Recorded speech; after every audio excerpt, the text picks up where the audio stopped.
नमस्कार, मैं हूं नीरज पारिक। आप सभी के साथ आप देख रहे हैं Neeraj Pareek official YouTube channel. स्वागत है आप सभी का। आज बात हो रही है नोबेल पीस प्राइज पे फिर से उठे उस बवंडर की। आखिर में यहां क्या हो गया है? आपको पता है कि जब से ट्रंप इस सत्ता को इन्होंने दोबारा से सेकंड राउंड में अमेरिका की सत्ता के ये नेतृत्व कर रहे हैं, तब से इनके मन में एक विचार बड़ा उछल कूद मचा रहा था कि भाई नोबेल प्राइज मुझे मिलना चाहिए। अब होता क्या है कि व्यक्तित्व का निर्धारण उसके चाल चरित्र और चेहरा जब लोगों को समझ में आता है तो उसकी हर एक एक्टिविटी के ऊपर लोग नजर रखने लगते हैं और अपने पर्सपेक्टिव से चीजों को देखते हैं।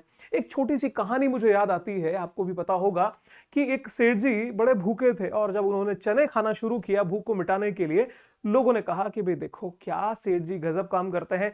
सेठ जी चने खा रहे हैं अपने शौक फरमाने के लिए, कि इनको शौक पूरा करना इसलिए चने खा रहे हैं साहब। वहीं पे एक गरीब आदमी जिसका पेट भरा हुआ था, जेब में कुछ पैसे थे, सोचा चलो यार आज तो चने खाए जाएं। वो शौक से चने खा रहा था। लोगों ने कहा कि देखो बेचारा कितना गरीब है, चने खा के पेट भर रहा है। तो कुल मिलाकर के आपकी पर्सनालिटी आपके एनवायरनमेंट को ऐसा बनाती है कि लोग आपके लिए क्या जज करेंगे चीजों को, वो उस पर निर्भर करता है। ट्रंप के साथ होने वाली कोई भी बात, इनका आने वाला कोई भी स्टेटमेंट किसी भी एनालिस्ट को इस बात पे मजबूर करता है कि उसके पीछे की खोट कहां छुपी है, वो उसको ढूंढने लगता है। ट्रंप के साथ में कुछ ऐसा ही यहां हो रहा है। कुछ समय पहले ट्रंप ने अपने आप को एक स्टेटमेंट भी रिलीज हुआ था, उनके जो सेक्रेटरीज हैं उनमें से किसी ने ये स्टेटमेंट दिया था कि Trump is the president of peace. यानी ट्रंप जो है वो शांति दूत हैं, शांति के राष्ट्रपति हैं, दुनिया में शांति ये लेकर के आए हैं। इन्होंने बहुत शुरू से कुछ बातें कही कि भाई मैंने दुनिया में 8 बड़े युद्ध रुकवाए, कभी कहते हैं जी मैंने 7 बड़े युद्ध रुकवा दिए, कभी ये संख्या घट के 3 पर भी आ जाती है। यानी स्टेटमेंट वेरी करते रहे और कहा कि भाई मैंने लाखों लोगों को बचा लिया मरने से। अब साहब खुद की पोजीशन को कैसे प्लेस किया, खुद की पोजीशन को सुपरमैन कही या सुपर ट्रंप के रूप में खुद को पेश कर दिया। और दुनिया के अंदर जब नोबेल पीस प्राइज का अनाउंसमेंट होने वाला था, उसी के समय पे खुद को एग्रेसिवली प्रमोट करना शुरू किया कि भाई ये पीस प्राइज पे पहला हक तो सिर्फ मेरा है। इसी के बीच में नोबेल पीस प्राइज को लेकर जो देश सबसे पहले इनको नॉमिनेट किया था वो पाकिस्तान था। अब पाकिस्तान की इसको मजबूरी कहिए, पाकिस्तान का शौक कहिए, या पाकिस्तान की बिकवाली कहिए, जिस तरीके से वो बिका हुआ है, वो इनकी पगचंपी ना करे तो उनकी सांसें, उनका ऑक्सीजन, उनका पूरी तरह से इकोनॉमी कोलैप्स होने का खतरा है। क्योंकि अब तक चीन की गोदी के अंदर वो आनंद लूटते थे, अब उनको मजा आता है ट्रंप की गोद में बैठ के। तो यहां पे सबसे पहले नॉमिनेशन उन लोगों ने इनका किया था। यहां पे आपको जानकारी के लिए बताऊं कि कल एक प्रेस कॉन्फ्रेंस हो रही थी। उस प्रेस कॉन्फ्रेंस में सवाल पूछा गया कि साहब आप जो है वो नोबेल पीस प्राइज से रह गए, तो आपके इस पे क्या विचार? उन्होंने कहा कि भाई देखो नॉर्वे जो है वो बड़ा एम्बेरस होगा, नॉर्वे में ही नोबेल पीस प्राइज दिया जाता है, वो बड़ा एम्बेरस होगा, वो कमेटी बड़ी एम्बेरस होगी। मैंने कई करोड़ लोगों को बचाया। फिर रेफरेंस क्या दिया कि पाकिस्तान के प्रधानमंत्री ने हाल ही में एक स्टेटमेंट दिया और स्टेटमेंट में उन्होंने कहा कि डोनाल्ड ट्रंप ने मिनिमम 10 मिलियन लोगों को मरने से बचा लिया। यानी 10 मिलियन का मतलब हो गया सर 1 करोड़ लोग। तो 1 करोड़ लोगों को मैंने मरने से बचाया, तो वैसे मेरा हक इस पे होना चाहिए था। ओबामा को दे दिया। ओबामा भी सोचता होगा पता नहीं मुझे ये नोबेल पीस प्राइज क्यों मिल गया। ये सारे स्टेटमेंट ट्रंप के हैं, हमारे नहीं है। तो कुल मिलाकर के जब ये बात यहां पे आई थी तो पाकिस्तान ने इनको नॉमिनेट कर दिया था। इसका यहां पे खबर भी आप देख सकते हैं। उसके बाद में अगला चरण, यानी दूसरा देश जो गले में माला पहना रहा था, जयमाला की जाइए साहब, नोबेल पीस प्राइज आपका वेट कर रहा है, वो नॉमिनेट करने वाला देश इजराइल था। इसमें कोई आश्चर्य वाली कोई बात नहीं है। बेंयामिन नेतन्याहू ने इसको अपनी सरकार से ये रेजोल्यूशन पास कराया और वहां पे मैसेज भेजा नोबेल पीस प्राइज कमेटी को कि साहब इनका पूरा पूरा हक है, यहां पे इनको मिलना चाहिए। लेकिन बड़ा झटका ट्रंप को कब लगा, झटका कहिए शौक कहिए, उनको लगा कि भाई ये ऐसा कैसे हो गया। मतलब एक नॉमिनेशन और आया था इनाम मिलने के एक दिन पहले, जिस दिन नोबेल पीस प्राइज अनाउंस होने वाला था उसके एक दिन पहले ये नॉमिनेशन आता है ट्रंप के फेवर में। आप भी सोचिए वो कौन सा देश होगा जिसने चौंका दिया था ट्रंप को। वो नाम है सर रशिया।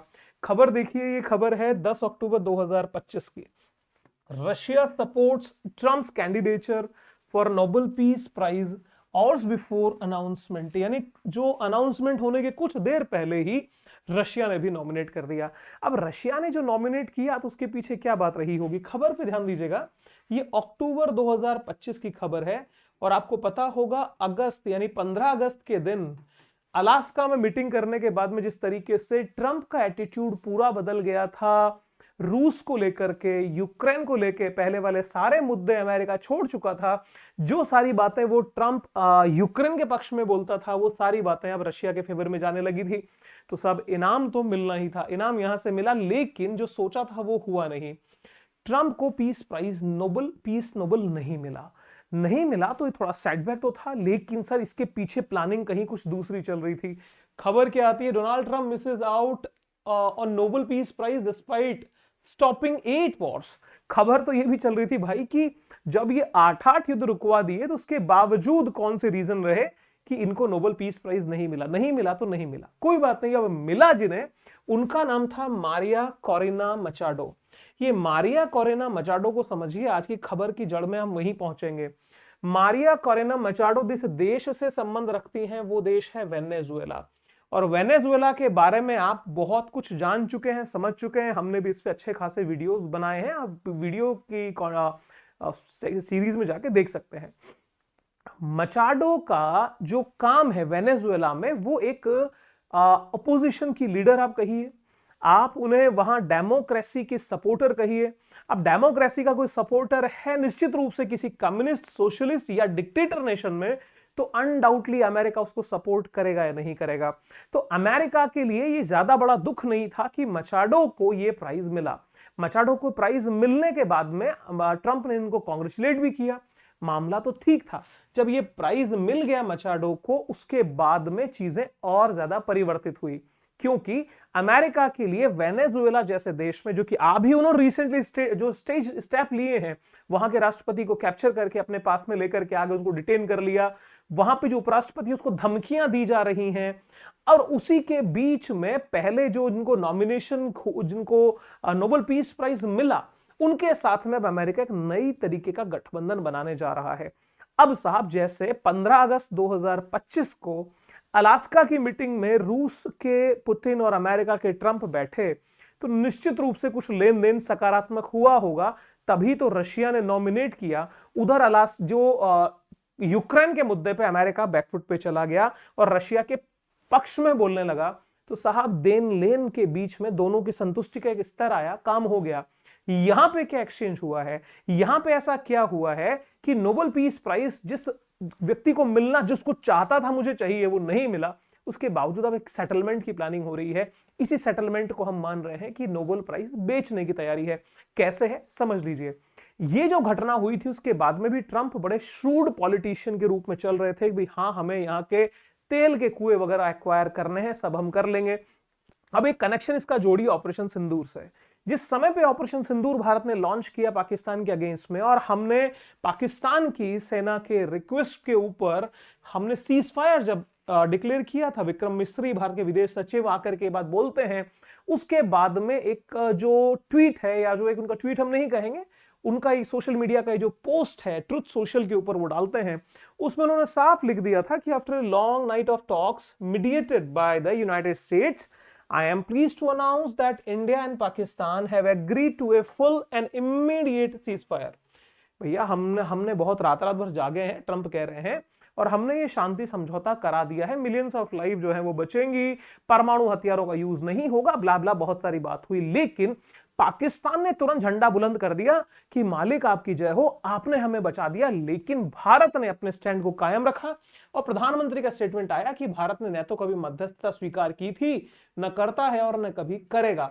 इस विषय पर भारत में पूर्ण रूप से एकमत है। मतलब ये कि हमारी फॉरेन पॉलिसी इंडिपेंडेंट है, हम सीजफायर करें या अटैकिंग मोड में जाएं, हमें कोई रोकने वाला नहीं है।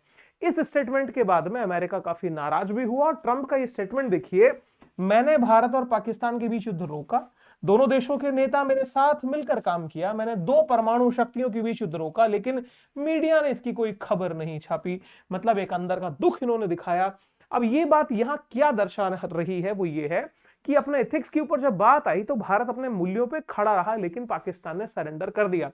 आज भी इसी मुद्दे को लेके भारत और पाकिस्तान के तो खैर संबंध जाने ही दीजिए, वो तो अलग ही दिशा में है, लेकिन भारत और अमेरिका के संबंध में जो पहली दूरी आना शुरू हुई थी वो ये था। सेकंड फिर हमारा ट्रेड डील बना, और उसके बाद तो फिर ऑयल वाले मुद्दे और वो सब बढ़ते ही गए, और दोनों के बीच के अंदर अभी हम 50% टैरिफ को झेल रहे हैं, 500 की धमकी है, देखिए क्या होता है, खैर वो समय बताएगा। और इस चीज ने अमेरिका को भारत में एक्सपोज कर दिया और इंडियन लीडरशिप ने फिर से जो हमारा रशिया की तरफ जो हमारा इंक्लिनेशन था वो बढ़ा और कहीं ना कहीं हम एक फॉरेन पॉलिसी की उस इंडिपेंडेंट स्टेज में पहुंच पाए। दूसरी तरफ यहां से तो एक मुंह की खानी पड़ी, भारत के एंड के ऊपर कोई इसको स्वीकृति मिली नहीं। दूसरी तरफ यूक्रेन रशिया वॉर भी एक बहुत लंबा समय फरवरी 2022 से चलता आया। चुनाव से पहले ट्रंप ने कहा था 24 घंटे में वॉर रुकवा दूंगा, महीनों बीत गए, साल होने को आ गया, अल्टीमेटली समझौता रशिया से करके ये फ्री हुए। तो जहां पे हर कहीं हार का मुंह देखा जा रहा था, ऐसे मौके पे जब इनको ये पता लगता है कि भाई हम तो पीस प्राइज भी नहीं मिला, परेशान भी हो गए, तो समस्याएं इनके लिए अलग तरह से रूप लेकर के सामने आई। लेकिन सर एक मजाकिया मोड में एक सीन याद आता है मेला फिल्म का कि गुर्जर मेला फिर लगेगा और गुर्जर फिर आएगा। कुछ इसी तरह के स्टेटमेंट उनके थे कि यार ये तो पीस प्राइस तो चाहे अगले साल लूंगा, चाहे मैं इसी को हड़प लूंगा, लेकिन लेके मैं ये पीस प्राइस रहूंगा। अब आप देखो यहां पे रिसेंटली हुआ क्या। वेनेजुएला पे जब यहां पे अटैक होता है और वेनेजुएला के ऑयल रिजर्व्स को भी कैप्चर कर लिया, सारी कहानी पता है, मादुरो को उठा करके ये यूनाइटेड स्टेट्स लेके चले गए। अब यहां पे होता क्या है कि जो वहां की उपराष्ट्रपति महोदया थी उनको इंटर्म गवर्नमेंट यानी अंतरिम प्रधानमंत्री के रूप में नामित कर दिया गया। अंतरिम प्रधानमंत्री से उम्मीद अमेरिका को यह भी थी कि भाई कम से कम देख लो हमने इतना बड़ा एक्शन लिया है, इनको डर दिखाया है, तो शायद ये कहीं ना कहीं सरेंडर करेगी। लेकिन जो इंटर्म प्रेसिडेंट बनकर के आती हैं उन्होंने एक बात बड़े धमाके से कही कि भैया वेनेजुएला के जो हमारे राष्ट्रपति हैं निकोलस मादुरो, उनको रिहा करिए और जो है आप ये जो डिक्टेटरशिप है, तानाशाही हमारे पे कर रहे हैं, इसको आपको कंट्रोल करना पड़ेगा। तो अमेरिका ने कहा कि इससे बुरा हश्र तुम्हारा हो सकता है, सोच समझ के चलो। अब साहब यहां पे बात को समझिए कि ये ऑयल रिजर्व्स को लेकर के जो फाइट अमेरिका ने शुरू की है, तो यहां पर अमेरिका को यहां एंट्री दे कौन रहा है। कहावत कही जाती है कि घर का भेदी लंका ढाए। जिस प्रकार से ईरान में जो हालात हुए हैं, ईरान के अंदर ईरानी के लोग ही जो रजा पहलवी को सपोर्ट कर रहे हैं, अमेरिका को एंट्री देना चाह रहे हैं। दुनिया के खुद के ही देश के लोग जब विरोध में आते हैं तो अपनी सत्ताएं गिर जाती हैं। यहां पर क्या होता है कि जो मारिया मचाडो है जिनको नोबेल पीस प्राइज मिला, वो विरोधी हैं, कट्टर विरोधी रही हैं निकोलस मादुरो की। निकोलस मादुरो को वो नार्को टेररिस्ट का लीडर कहती हैं। वो कहती हैं कि he is not the legitimate leader of Venezuela, ये कोई वैधानिकता प्राप्त नेता नहीं है, बल्कि ये तो उस जो ड्रग नेक्सस है उसका लीडर है। इसका खात्मा जरूरी था और जो ट्रंप ने किया, जो यूएस ने किया, उसके लिए हम इनको सलाम पेश करते हैं। तो साहब जिस प्रकार से इनको मादुरो को गिरफ्तार करके ले जाया गया अपने देश में, उसका सपोर्ट कहीं ना कहीं वेनेजुएला के अंदर भी मचाडो के समर्थक कर रहे हैं, क्योंकि मचाडो विपक्ष की नेत्री रही हैं। अब साहब तेल तो खैर अपने घर में पहुंच ही गया, ट्रंप बड़ी मेहनत से तेल लेके पहुंच गए। अब एक कनेक्शन को समझिए कि मचाडो यदि यहां एग्री करती हैं ट्रंप के साथ में पॉजिटिव, तो यहां से वेनेजुएला से ऑलरेडी निकोलस मादुरो का पत्ता तो कट चुका है। तो यहां पे ट्रंप सपोर्ट करेंगे 100% मचाडो को, और आने वाले टाइम में प्रेसिडेंशियल कैंडिडेट कह लीजिए, प्रेसिडेंट ऑफ वेनेजुएला कह लीजिए, आप मारिया मचाडो को आप देख सकते हैं। और पूरे वेनेजुएला की गवर्निंग जो स्ट्रक्चर है वो अमेरिका से लीड किया जाएगा, जैसे कि इजराइल है, जैसे कि और अन्य देशों के उदाहरण हमें देखते हैं। नीचे एक लाइन लिखी, उसको पढ़ा जाए, Machado's stunning offer to Trump on Venezuela. भाई ऐसा कौन सा ऑफर जो है उन्होंने दे दिया? ये ऑफर है नोबेल पीस प्राइज का। इन्होंने अपने मन से एक विचार रख दिया था कि भाई ये कुछ दिन पहले की घटना है कि ये जो नोबेल पीस प्राइज है, हम चाहते हैं कि मैं या तो इनको डोनेट कर दूं, इनको गिफ्ट कर दूं, या हम दोनों मिलकर शेयर कर लें। अब एक पीस प्राइज जो ऑलरेडी मचाडो को मिल चुका है, उसमें वो हकदार बनाना चाहती हैं ट्रंप को। उन्होंने कहा कि भाई देखो मैंने तो अपने से काम किया है, लेकिन मिलियंस ऑफ लाइव्स को बचा करके मेरे से बड़ा काम ट्रंप ने किया है। अब क्या चाहिए सर? ट्रंप बोला कि मोगेम्बो खुश हुआ, आओ हम तुम्हें क्या बनाते हैं, प्रेसिडेंट ऑफ वेनेजुएला बनाते हैं। तुम हमें नोबेल पीस प्राइज देने की बात कह रही हो, बड़ी अच्छी हो तुम, ठीक है। तो मेक अमेरिका ग्रेट अगेन के उस क्रम में एक अमेरिकन प्रेसिडेंट को फिर से नोबेल पीस प्राइज मिलना तो एक गर्व की बात हो सकती है। अब जब ये खुशियां दौड़ी रही थी कि खबर आती है कि ट्रंप ने कहा है, ये 10 तारीख यानी कल की खबर है, फिर आज की खबर से जोड़ेंगे इसको। Trump says he would accept Nobel peace prize from Machado, Nobel committee says it's not possible. भाई साहब सुनिए, जैसे ही ऑफर किया गया मचाडो की तरफ से, ट्रंप कहते हैं हाँ हाँ ठीक है, वेलकम है, स्वागत है, आइए आप तो बहुत अच्छी हैं, आपको हम प्रेसिडेंट बना देंगे। मतलब मन में लड्डू फूटा कि वाजीवा, गई हुई चीज जो हमारी थाली खिसक चुकी थी आगे से, फिर से वो थाली करीब आ रही है। लेकिन नोबेल पीस प्राइज कमेटी ने कहा इट्स नॉट पॉसिबल। अब खबर को थोड़ा सा पढ़ेंगे तो आनंद कुछ और आएगा। देखिए लिखा है, as president Donald Trump is looking forward to welcome Venezuelan opposition leader Maria Corina Machado next week after dismissing her as a leader of success Nicolas Maduro. बात सुनिए, मीडिया हाउस में बात ये पूछी गई थी मीटिंग में कि भाई आप कब मिलने जा रहे हैं, तो ट्रंप ने कहा कि भाई जो ये हैं लीडर बाकियों से तो हम क्या मिलेंगे, हम जो नोबेल लॉरिएट है जो मचाडो है, मचाडो का हम जल्दी अगले हफ्ते वेलकम करने वाले हैं। वेलकम करने वाले हैं जी, बहुत अच्छी बात है। आगे लिखा, he said he would accept the Nobel Peace Prize from her as he learned that Machado wants to share prize with him। कि भाई मुझे पता लगा है कि मचाडो जो है वो इस पीस प्राइज को, शांति के नोबेल को मुझसे शेयर करना चाहती है। तो sharing is caring. If she wishes to care me, it is my proportionate duty कि हम भी ये काम करें। तो साहब इस चीज के अंदर बाद में ये भी बोल दिया कि वो जो नॉर्वे के लोग हैं, वो लीडरशिप कमेटी है इसकी नोबेल पीस प्राइज की, वो बड़ी एम्बेरिस होगी कि हमने गलत चॉइस कर ली। तो कुल मिलाकर के इस डर से नोबेल पीस प्राइज कमेटी ने पहले स्टेटमेंट दिया कि भैया कहीं एक्सचेंज ना कर लें। ओपन स्टेटमेंट आया कि इट इज नॉट पॉसिबल। आज की खबर देखिए द हिंदू की 11 जनवरी 2026 की, Nobel institute says Venezuelan leader Machado can't give peace prize to Trump. की भैया देवी तुम ये पीस प्राइज जो है नहीं दे सकती हो, इस प्रकार के स्टेटमेंट मत दिया करो, हमारी भी कुछ क्रेडिबिलिटी है, हमारी भी कुछ इज्जत है। लोग कहेंगे ये नोबेल पीस प्राइज है या फिर ये कोई वो घर का राशन है कि भैया जी चीनी कम पड़ रही, कुछ चीनी हमें दे दीजिए। एक्सचेंज नहीं कर सकते हैं। एक्सप्रेस ने इसको किस तरह से लिखा है, कैन नॉट बी रिवोक्ड, ना तो आप ये छोड़ सकते हो इस प्राइस को, शेयर्ड ना आप हिस्सेदारी कर सकते हो, ना आप ट्रांसफर कर सकते हो। Nobel committee on Maria Corina Machado offering to give her prize to Donald Trump, नहीं दे रहा है। अब ये देन लेन का जो सिलसिला चल रहा था, ये चल रहा था कि भैया जी हम आएंगे, आप नोबेल पीस प्राइज में हकदार बनिए। और उन्होंने कहा ठीक है बहन जाओ, तुम्हारे को हम वेनेजुएला का शासन देते हैं, लेकिन ध्यान रखना अमेरिका की पॉलिसी से लेफ्ट राइट होने की कोशिश अगर करोगी तो फंस जाओगी। इन्होंने कहा कि भाई नोबेल पीस प्राइज का तो क्या ही है, जब मेरे को पूरा देश का साम्राज्य ही मिल जाएगा, जब मैं राष्ट्रपति ही बन जाऊंगी तो बहुत बड़ी बात है। तो मचाडो का लालच वहां का राष्ट्रपति बनना, ट्रंप के लिए फेवरिंग कंडीशन ये कि एक तो समर्थक व्यक्ति उस विचारधारा का उस देश में बैठ जाएगा, और साथ ही साथ में एज ए बाई प्रोडक्ट हमारे को नोबेल पीस प्राइज भी मिलेगा। अब यहां पे Trump asked if Machado could be Venezuelan next president.